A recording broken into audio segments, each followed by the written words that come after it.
I'm Margie Johnson, and I'm EVP of Professional Services at Earthbound Media Group. And I'm here today with Blaine and Damien, who are the founders of Earthbound. And we wanted to talk about our move to Los Angeles. The big move. It's a big deal. So, the big move. Why have we, after 10 years, decided to move to Los Angeles?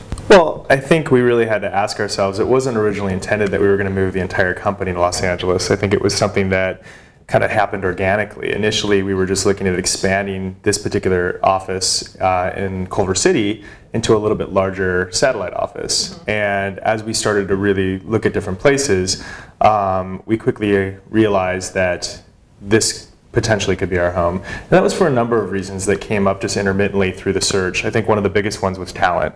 As EMG has continued to evolve, we've quickly realized that strategic talent, consulting talent in Orange County was relatively difficult to come by, especially when you're looking for those juniors that really are just getting a fresh start that you want to kind of build up and teach them your way. So I think that was probably one of the biggest reasons that we originally started to consider LA. But a lot of it hinged on whether or not we could find a location that we thought would suit us as we kind of evolved into our next decade. I mean, that leads really nicely into my next question. What location did you pick in LA and why? Well, I'll let Blaine touch on that one. So we are very fortunate to have found a place called Hercules at Playa Vista. It's a building, or actually a campus, that's being developed by a developer by the name of Wayne Rakovich, a very well-known developer in Los Angeles, whose sort of specialty or niche is developing historical sites into creative space. And so in this particular instance, his company is taking the Howard Hughes airstrip and surrounding buildings and turning it into probably one of the best creative spaces in all of Los Angeles, probably in all of California. And basically, it's a collection of old hangars, helicopter hangars, and airplane hangars. The actual places where Howard Hughes built the Spruce Goose and many of the early planes for TWA and a lot of his other ventures. And in fact, the building that we're fortunate to have is building number 3. And this happened to be Howard Hughes's very personal helicopter hangar, his own. And it was also the place where the Spruce Goose cockpit was actually engineered and created. So it's a very historical significance. One of our goals was to be inspired by our surroundings, and this definitely fulfills that goal for us. I know that storytelling is one of our mantras, and being able to tell a story with anything that we do, and surely even the location that we're moving to is rich in history, and it's very diverse in the types of people that are brought onto this campus and sort of innovate, right? Yeah. Right. So, and I think what's interesting is, you know, EMG has always been sort of rooted in the classics. In other words, we always find ourselves, even though we're in this new space of emerging media and digital art and advertising, we still have a very solid foundation in the classics, in photography and print and line drawing and pencil drawing and all of these things that make what we do on the digital side very sort of grounded and unique and fresh. And so I sort of feel like this campus is going to do the same for us. It comes with all of those very sort of rich, classic histories of early Hollywood, early aerospace, early invention of all of these things that actually make our world today very modern and convenient. They're all rooted in what came from 50 years ago when Howard Hughes was pioneering all of this in Playa Vista. Well, and I think what many would consider was California's golden age. Yeah. I mean, right now, California obviously gets a ton of publicity, not necessarily positive, for its financial state and for its lack of innovation. And people like Steve Jobs and his death have really kind of brought new attention onto California as a truly innovative place. Yeah. And so I think what we're looking for is, wow, how can we capture that age of glory? Right. When California was at the forefront of aerospace and entertainment back in the turn of the century.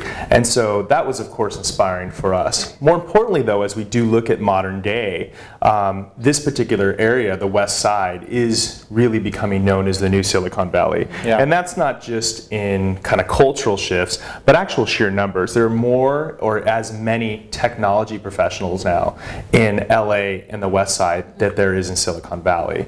And so being able to take advantage of that is not just being seen by us, but in mega giant tech companies like Google and YouTube and Facebook that are all looking, as they start to bridge within their service lines, within their offerings, into the content space, into branded content space, which we've all seen happening, including Google's new move to the Frank Gehry building in Venice.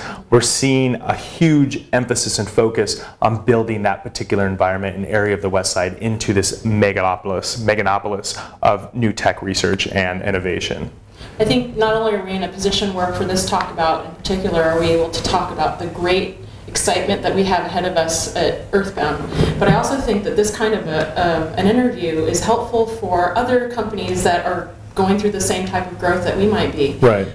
What, I guess, kind of advice or maybe even instruction can you give? Like, what kind of preparation did you really have to go through to get to this point in the move? Well, for us, we had to be very honest with ourselves. One of the biggest drawbacks that we had with our last headquarter location, it had historical significance. It had great central location to talent, to transportation. It was fantastic. What it really lacked and what it didn't allow us to do was to match our cultural values, our business beliefs, our operational beliefs of how we think that the modern day workplace should function and operate, and actually translate that into an active working environment. And what I think this allows for us is an empty shell to do exactly just that. And I think really what I would give advice to other kind of up and coming either startups or people that are just really looking to change their overall environment is to look for these types of locations that can provide that. And it doesn't necessarily need to be historical. It doesn't need to be in this beautiful campus location, but really take a step back and understand, what are you building here? It's so easy for us to fall into these old notions of the executive is over here and the team working environment and employees are in these locations, but really start to translate what happens in the business environment into an actual physical working environment. Yeah, I would agree. I think you really, when you select a building or a place where you're going to be doing work for the next 5-10 years, you really want to be thoughtful about the space, the furniture, the connectivity, the places that you can go around the building to have meetings or have fun or get away or take a break. And so all of those things really make your company. It's not just the work you do. It's the everything that happens around your work. And so and by doing the right thing around all of that, it actually makes your work better. And so what we're trying to focus on with this move is that everything in this move will be thoughtful, down to the floors, to the ceilings, the skylights, the desks, chairs, all of the outside space. There's parks and recreation and plenty of parking and just all of those things that you take for granted or you may not think about are going to make our work that much more stellar. And I know one of the things that I've appreciated most during this process is the amount of team involvement that we've been able to have. Because not only are you guys talking about efficiencies that you're creating with work, but you're also talking about overall employee happiness, right, yeah. And our culture. So tell us a little bit more, tell the audience at home a little bit more about what kind of involvement you required of the team itself in this entire process. Well, and just to set this up, this has really been Blaine's baby. Yeah. I mean, in practicing what we preach as far as, when we're working with clients, one of the things that we always say is bring every group together sooner. Do not leave one out. build consensus that way. And you never know when these little gems are going to come from every level within a project life cycle. And so I think Blaine kind of took that ideology and really applied that to the entire conceptualization of the environment of this area. Yeah, so, I mean, you know, we are very fortunate. We have an architect, HLW. They're quite a well-known architect in Los Angeles. They've just recently worked on the Google building here, Red Bull, and a number of other very large brands. And they came in to interview our leadership team. But before they did that, we actually surveyed the company and found out all the things. If you could have whatever you wanted, what would you put in the new office? And I think I had about a 40-page document. What are some of your favorites? Well, somebody asked for a kegerator for our kitchen. That are actually getting put in? Bike racks. I think it's cool. Yeah, people asked for a bike rack. The girls asked for a dressing lounge, room. Yeah, lounge in the bathroom to kind of I do makeup, or I'm not sure. Whatever girls do in lounges, apparently. Yeah. We're going to have showers for both men and women. We're going to a cooking kitchen. Have a full kitchen. That was for potlucks and things, for more team building. People wanted a full kitchen to be able to do casseroles and whatever. Let's see. Lots of collaborative areas. Yeah, somebody recommended that we have a one-way mirror focus group situation between two of our collaborative rooms in case we want to do focus groups. And, you know, such a simple idea. In concept, if you do it later, costs a lot of money, but it was great. So all of those things that aren't really costly are being put in, and our architect was very happy we had such a lengthy list. So I think a lot of times, many companies rely on one spokesperson for a department or a type of group to kind of make those types of recommendations. But in this case, we really went down to the resource level. No, the I actual think person. pretty much everybody submitted something. Right. Yeah. So yeah. Pulling all that together. Tell us a little bit more about the envisioning sort of strategy sessions that you had with the architect. Let's talk about. Like card sorting and the heat mapping. Yeah. So they were very interested in our culture and in how we work together. They wanted to know a lot about our what they call adjacencies, who needs to talk to who and be very close in proximity to each other. So we had to put together some heat maps and sort of distance type of mapping to understand where people will sit, and they also, because we have a second floor in the building, in a part of the building, they wanted to make sure that there were things that were available on the second floor that were not available on the first floor, and vice versa, so that it created this flow where people actually wanted to go upstairs and people upstairs wanted to go downstairs. Right. And so, which we never really thought of that. Yeah, they had just so many interesting perspectives that come into play when you're doing space planning and you understand code and city ordinances and things like that. So you know, quite a bit went into that, and then we've had many discussions with a number of people within the company about the type of setting that we want to foster inside the new building.